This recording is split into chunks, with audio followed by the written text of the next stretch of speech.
नमस्कार, आप देख रहे हैं 4 PM और मैं हूं अभिषेक मिश्रा।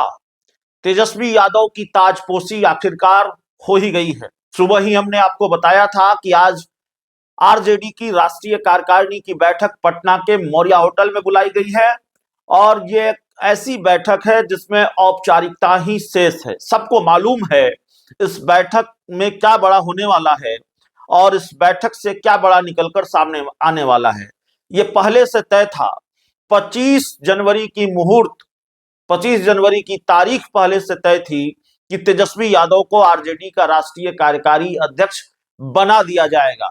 तो अब आरजेडी की कमान आधिकारिक रूप से तेजस्वी यादव के पास है। हाँ, ये बात अलग है कि जब वो जेडीयू माफ कीजिएगा आरजेडी के राष्ट्रीय कार्यकारी अध्यक्ष नहीं भी थे तभी भी वे बड़े फैसले सारे आरजेडी के वही ले रहे थे। तकरीबन सारे बड़े फैसले तेजस्वी ही कर रहे थे और इसीलिए 2025 के विधानसभा चुनाव में जब हार हुई तो किसी ने लालू यादव के सर ठीकरा नहीं फोड़ा, किसी ने लालू यादव के करीबी नेताओं के सर ठीकरा नहीं फोड़ा। ठीकरा लालू यादव, अब्दुल बारी सिद्दीकी, भोला यादव इनके सर नहीं फूटा। ठीकरा फूटा संजय यादव के सर, तेजस्वी यादव के सर, रमीज नेमत के सर, क्योंकि पार्टी के फैसलों में इन्हीं की भूमिका थी और यही सलाह दे रहे थे। तेजस्वी यादव फैसले ले रहे थे, संजय यादव सलाह दे रहे थे। तो खैर, अब तेजस्वी यादव की ताजपोशी हो गई है।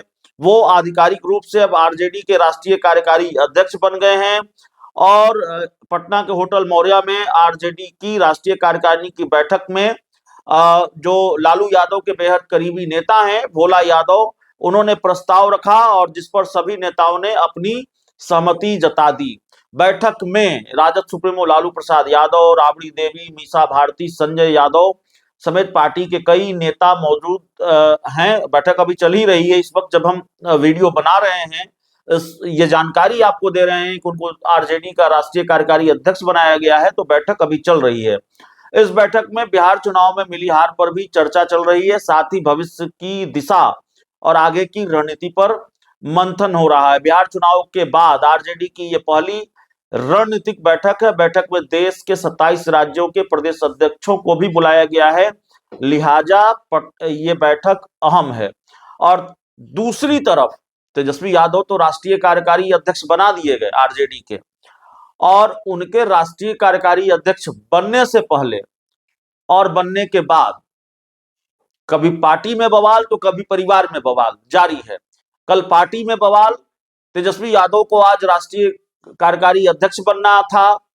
पार्टी की आज राष्ट्रीय कार्यकारिणी की बैठक थी, उससे एक दिन पहले बड़ा बम फोड़ दिया आरजेडी के विधायक भाई वीरेंद्र ने। एक तरह से तेजस्वी यादव के नेतृत्व पर सवाल उठाया, उनकी नेतृत्व क्षमता पर सवाल उठाया, संजय यादव को भी निशाने पर लिया और हार के लिए तेजस्वी यादव और संजय यादव को निशाने पर लिया, उनको जिम्मेवार बताया, उनके सर ठीकरा फोड़ा। नाम नहीं लिया लेकिन सब जानते हैं इशारा किस पर था। अब जब तेजस्वी यादव राष्ट्रीय कार्यकारी अध्यक्ष बन गए हैं तो रोहिणी आचार्य जो तेजस्वी यादव की बहन है वो लगातार निशाना साध रही हैं तेजस्वी यादव पर।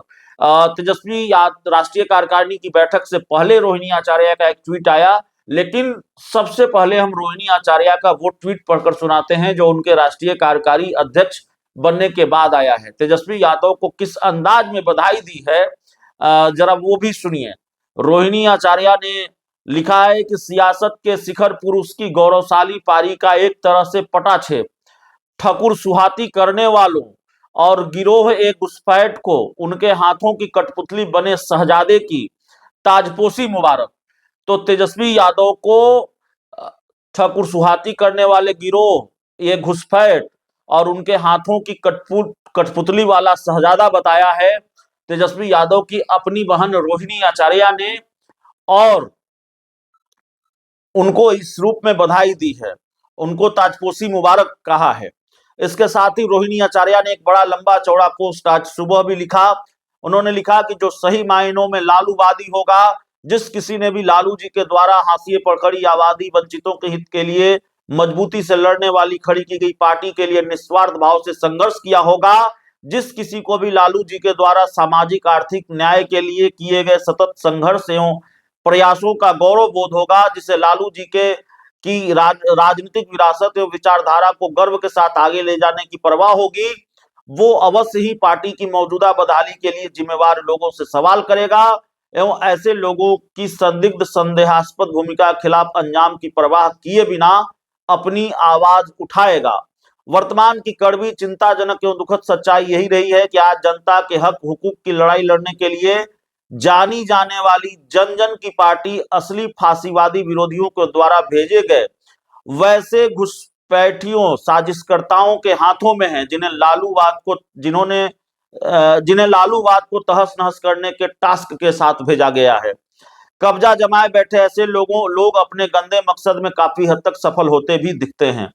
नेतृत्व की जिम्मेदारी संभाल रहे, सवालों से भागने, सवालों से बचने, जब ये सीधा हमला तेजस्वी यादव पर है।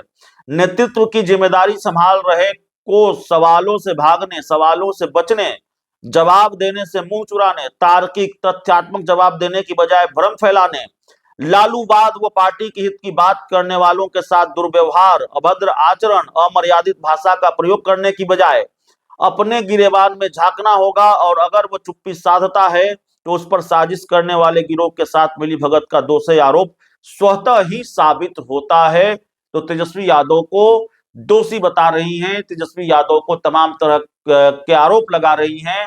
तो बहन रोहिणी आचार्य की बड़ी नायाब बधाई है तेजस्वी यादव की ताजपोशी पर, और उन्होंने कहा है ताजपोशी मुबारक हो, और इसके साथ ही तमाम तरीके के सवाल भी तेजस्वी यादव पर उठा दिए हैं। तो राष्ट्रीय कार्यकारी अध्यक्ष तो बन गए हैं, लेकिन फिर हम कहेंगे परिवार में जो बवाल है, खासकर रोहिणी आचार्य और तेज प्रताप लगातार जिस तरह से हमलावर रहे हैं तेजस्वी यादव पर, और रोहिणी आचार्य ने जिस तरह से मोर्चा खोल रखा है, तेजस्वी यादव उन हमलों से कैसे निपटेंगे, क्योंकि ये हमले अपनों के हैं, ये राजनीतिक विरोधियों के हमले नहीं हैं, और अपनों के हमले बड़े मुश्किल होते हैं, उनसे निपटना बड़ा मुश्किल होता है। और दूसरी तरफ पार्टी के अंदर, ये तो परिवार की बात हो गई, पार्टी के अंदर से भी मुखालफत के स्वर उठ रहे हैं। भाई वीरेंद्र बोले हैं, रोहिणी आचार्य, शिवानंद तिवारी के बाद भाई वीरेंद्र बोले हैं, कल को कोई और खड़ा हो सकता है, परसों कोई और खड़ा हो सकता है। तो ये सारी चुनौतियां तेजस्वी यादव के सामने हैं। तो वाकई कांटों भरा ताज है जो तेजस्वी यादव ने आज अपने सर में पहना है, और ये बड़ी जिम्मेवारी है उनके सामने। अभी तमाम तरह की चुनौतियां हैं, कैसे वो इन चुनौतियों से निपटते हैं। इस पूरी रिपोर्ट में इतना ही। बहुत बहुत धन्यवाद।